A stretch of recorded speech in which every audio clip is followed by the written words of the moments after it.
Hi viewers, ఎలా ఉన్నారు? బాగున్నారా? మీతో ఒక విషయం షేర్ చేసుకుంటాను. మనం సీడ్స్ చూస్తాం కదా! సీడ్స్ అంటే విత్తనాలు. యాక్చువల్లీ ఆ విత్తనాలు వేస్తే మొక్కలొస్తాయి. చెట్లయిపోతాయి. చాలా ఈజీగా అనుకున్నాం. కానీ ఈ ప్రాసెస్ చూస్తే ఒక విత్తనం ఒక భూమి మీద పడిందనుకోండి, మట్టిలో వేసామనుకోండి, ఆ మట్టిలో చాలా కీటకాలు, పురుగులు ఆ విత్తనాన్ని తినేయటానికి చూస్తాయి.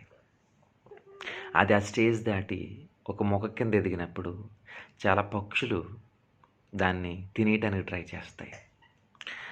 ఆ మొక్క అలా ఆ ప్రాబ్లమ్స్ అన్నీ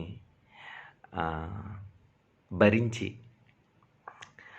బాగా ఒక మంచి స్టేజ్‌కి ఎదిగిన తర్వాత ఒక పెద్ద వృక్షం అయిందనుకోండి. విచిత్రం ఏంటంటే మట్టిలో ఉన్నప్పుడు ఆ విత్తనాన్ని తినేయాలనుకున్న పురుగులు, కీటకాలు, పక్షులు ఇవన్నీ కూడా ఆ పెద్ద వృక్షం మీద ఆధారపడి బతుకుతాయి. చాలా విచిత్రంగా ఉంది గదా! నాకు ఆలోచిస్తే చాలా విచిత్రం అనిపించింది. అంటే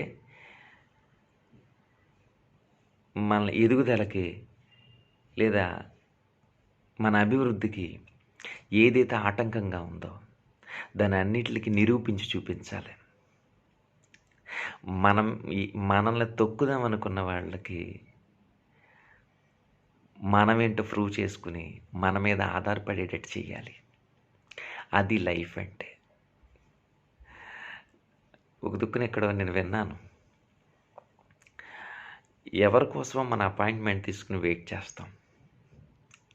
జీవితం ఎలా ప్రూవ్ చేసుకోవాలో తెలుసా?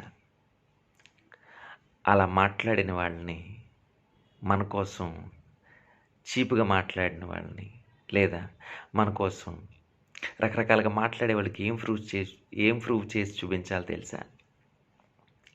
వాళ్ళు మనతో మాట్లాడటానికి అపాయింట్మెంట్ తీసుకొని మాట్లాడాలి.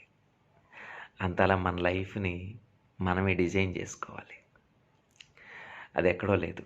నీలోని, నాలోనే ఉంది. కాబట్టి ఆలోచించండి. జీవితం అనేది చాలా మంచిది. ఆ జీవితాన్ని మనం మంచిగా ప్రూవ్ చేసుకొని చూపించామా చాలా బాగుంటది. ఆలోచించండి. Thank you.